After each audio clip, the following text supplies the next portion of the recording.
ശബരിമല സ്വർണ്ണക്കൊള്ള കേസിൽ ഇഡിയുടെ നിർണായക റെയ്ഡ് പുരോഗമിക്കുകയാണ്. 21 ഇടങ്ങളിലാണ് ഒരേ സമയം പരിശോധന നടക്കുന്നത്. പത്മകുമാറും എൻ വാസുവും അടക്കമുള്ള പ്രതികളുടെ വീട്ടിലും സ്മാർട്ട് ക്രിയേഷൻസ് അടക്കമുള്ള സ്ഥാപനങ്ങളിലുമാണ് റെയ്ഡ് നടക്കുന്നത്. ദേവസ്വം ബോർഡ് ആസ്ഥാനത്തും ഇഡി സംഘം എത്തി പരിശോധന നടത്തുകയാണ്. നേരത്തെ പത്രക്കുറിപ്പ് ഇഡി പുറത്തുവിട്ടിരുന്നു. അതിൽ നിന്ന് മനസ്സിലാക്കുന്നത് സ്വർണ്ണക്കൊള്ളയിൽ മാത്രം ഒതുങ്ങി നിൽക്കുന്നതായിരിക്കില്ല ഇഡിയുടെ റെയ്ഡ് അന്വേഷണം എന്നതാണ്. ശബരിമലയിൽ മറ്റ് സാമ്പത്തിക ക്രമക്കേടുകളും വഴിപാടുമായി ബന്ധപ്പെട്ടും ആചാരവുമായി ബന്ധപ്പെട്ടൊക്കെ മറ്റു ക്രമക്കേടുകളും ഉണ്ടായിട്ടുണ്ട്. വലിയ രീതിയിലുള്ള സാമ്പത്തിക ക്രമക്കേടുകൾ, അതിലേക്കൊക്കെ ഇഡിയുടെ അന്വേഷണം എത്തുമെന്ന് തന്നെയാണ് മനസ്സിലാക്കേണ്ടത്. ഇപ്പോൾ അനന്തകൃഷ്ണൻ നമുക്കൊപ്പം ചേരുന്നുണ്ട്. KS ബൈജുവിന്റെ വീട്ടിലും അനന്തൻ ഇപ്പോൾ റെയ്ഡ് നടക്കുകയാണ്. മുൻ തിരുവാഭരണം കമ്മീഷണറാണ്, കേസിൽ 7ാം പ്രതിയാണ്. ഇപ്പോൾ അവിടെയും റെയ്ഡ് നടക്കുകയാണ് അല്ലേ? സന്ധ്യ, ഈ എൻഫോഴ്സ്മെന്റ് ഡയറക്ടറേറ്റിന്റെ റെയ്ഡ് 21 സ്ഥലങ്ങളിലാണ് നടക്കുന്നത്. അതിൽ തിരുവനന്തപുരത്ത് 3 സ്ഥലങ്ങളിലാണ്. അതിലൊന്ന് ശ്രീകാര്യത്ത് ഈ കേസിലെ പ്രതി കൂടിയായ മുൻ Devaswom board commissioner, Thiruvabharanam commissioner KS ബൈജുവിൻ്റെ വീട്ടിലും ആണ് ഇപ്പോൾ റെയ്ഡ് നടക്കുന്നത്. അല്പസമയം മുമ്പാണ് ഇഡിയുടെ സംഘം ശ്രീകാര്യത്തെ ഫ്ളാറ്റിലേക്ക് എത്തിയത്. അവിടെ പരിശോധന നടക്കുന്നു. ബൈജു ഇപ്പോൾ റിമാൻഡിലാണ്. ഈ കേസുമായി ബന്ധപ്പെട്ട ഏറ്റവും പ്രധാനപ്പെട്ട പ്രതി തന്നെയാണ് ബൈജു. കാരണം അന്ന് ഈ 2019 ഈ ഉരുപ്പടികൾ കൊണ്ടുപോകുന്ന സമയത്ത് തിരുവാഭരണം കമ്മീഷണറായിരുന്നു. ഈ ഉരുപ്പടികൾ അഴിച്ചെടുക്കുമ്പോഴൊന്നും ബൈജുവിൻ്റെ സാന്നിധ്യം അവിടെ ഉണ്ടായിരുന്നില്ല. അത് ബോധപൂർവമാണ് എന്നൊക്കെയുള്ള ആരോപണങ്ങൾ, അതുമായി ബന്ധപ്പെട്ട SITയുടെ കണ്ടെത്തലുകളൊക്കെ ഉണ്ടായിരുന്നു. ഏതായാലും ശബരിമല സ്വർണ്ണക്കൊള്ളയുമായി ബന്ധപ്പെട്ട് ഏറ്റവും പ്രധാനപ്പെട്ട ഒരു നീക്കമാണ് എൻഫോഴ്സ്മെൻറ്റ് ഡയറക്ടറേറ്റ് നടത്തിയിരിക്കുന്നത്. എൻഫോഴ്സ്മെൻറ്റ് ഡയറക്ടറേറ്റ് ഇപ്പോൾ പുറത്തിറക്കിയിരിക്കുന്ന പത്രക്കുറിപ്പ് പരിശോധിക്കുമ്പോൾ അത് ശബരിമല സ്വർണ്ണക്കൊള്ളയിൽ മാത്രം ഒതുങ്ങുന്ന ഒരു അന്വേഷണമല്ല ഇപ്പോൾ നടത്തുന്നത്. അതിനു പിന്നിൽ വലിയ ഉദ്ദേശമുണ്ട്, ലക്ഷ്യങ്ങളുണ്ട് എന്നാണ് മനസ്സിലാക്കാൻ കഴിയുന്നത്. അതായത് ഉണ്ണികൃഷ്ണൻ പോറ്റിയുടെ നേതൃത്വത്തിൽ അവിടെ സ്വർണ്ണക്കൊള്ള മാത്രമല്ല നടന്നത്, അവിടെ ശബരിമലയിലെ പൂജകളും വഴിപാടുകളുടെയും ഒക്കെ മറവിൽ വലിയ കള്ളപ്പണം വെളുപ്പിക്കൽ ഇടപാട് നടന്നതായി ഇഡിക്ക് വിവരം ലഭിച്ചിട്ടുണ്ട്. നമുക്കറിയാം, ഈ സ്വർണ്ണക്കൊള്ളയുമായി ബന്ധപ്പെട്ട് SIT കസ്റ്റഡിയിലെടുത്തിട്ടുള്ള രേഖകൾ, അതുപോലെ തന്നെ സാമ്പത്തിക ഇടപാടുകളുമായി ബന്ധപ്പെട്ട വിവരങ്ങളൊക്കെ ഇഡിക്ക് കൈമാറിയിരുന്നു കോടതി ഉത്തരവിൻ്റെ അടിസ്ഥാനത്തിൽ. അത് പരിശോധിച്ച ശേഷമാണ് ഇഡി ശബരിമല കേന്ദ്രീകരിച്ച് വലിയ തോതിൽ ഈ കള്ളപ്പണ ഇടപാടുകൾ ഈ സ്വർണ്ണക്കൊള്ളയ്ക്ക് പുറമെ നടന്നു എന്നുള്ള കണ്ടെത്തലിലേക്ക് എത്തിയത്.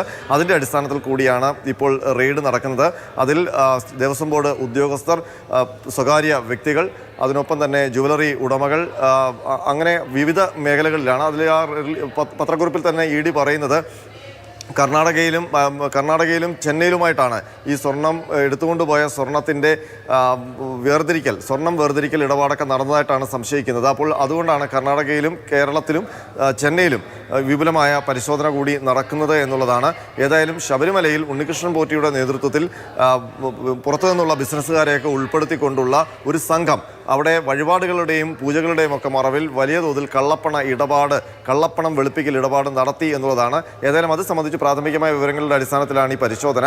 ഈ പരിശോധനയിൽ വിവരങ്ങൾ കിട്ടിക്കഴിഞ്ഞാൽ അറസ്റ്റ് അടക്കമുള്ള നടപടികളിലേക്ക് ഇഡി പോകും. അങ്ങനെ വരുമ്പോൾ ഇപ്പോൾ സ്വർണ്ണക്കൊള്ള കേസിൽ 11 പ്രതികൾ അറസ്റ്റിലായി ജയിലിൽ കഴിയുകയാണ്. അവർ റിമാൻഡിലാണ്. അവർ ഏതാണ്ട് 90 ദിവസമൊക്കെ ആയിട്ട് കിടക്കുന്നവരുണ്ട്. അവർക്ക് ജാമ്യം ലഭിക്കുന്ന ഒരു സ്ഥിതിയിലേക്ക്, ഈ SITയുടെ അന്വേഷണത്തിൽ ജാമ്യം ലഭിക്കുന്ന ഒരു സ്ഥിതിയിലേക്ക് എത്തിയിരിക്കുകയാണ്.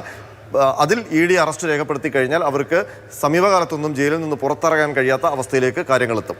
അനന്തൻ, ഇപ്പോൾ ദേവസ്വം ബോർഡ് ആസ്ഥാനത്തുമൊക്കെ പരിശോധന നടക്കുകയാണ്. ഇപ്പോൾ ഇഡിയുടെ പത്രക്കുറിപ്പുമായി ബന്ധപ്പെട്ട് അതൊക്കെ നമ്മൾ പരിശോധിക്കുകയാണെങ്കിലും ശബരിമലയിൽ മാത്രം ഒതുങ്ങി നിൽക്കുന്നതല്ല ഇത് എന്നുകൂടി മനസ്സിലാക്കണം അല്ലേ? തിരുവിതാംകൂർ ദേവസ്വം ബോർഡിലേക്ക് അന്വേഷണം നീളുകയാണ്. മറ്റ് സാമ്പത്തിക ക്രമക്കേടുകൾ ഏതെങ്കിലുമൊക്കെ രീതിയിൽ നടന്നിട്ടുണ്ടോ, അതുമായി ബന്ധപ്പെട്ട രേഖകൾ ലഭിക്കുമോ എന്ന രീതിയിലുമൊക്കെയും പരിശോധന നീളുകയാണ് അല്ലേ?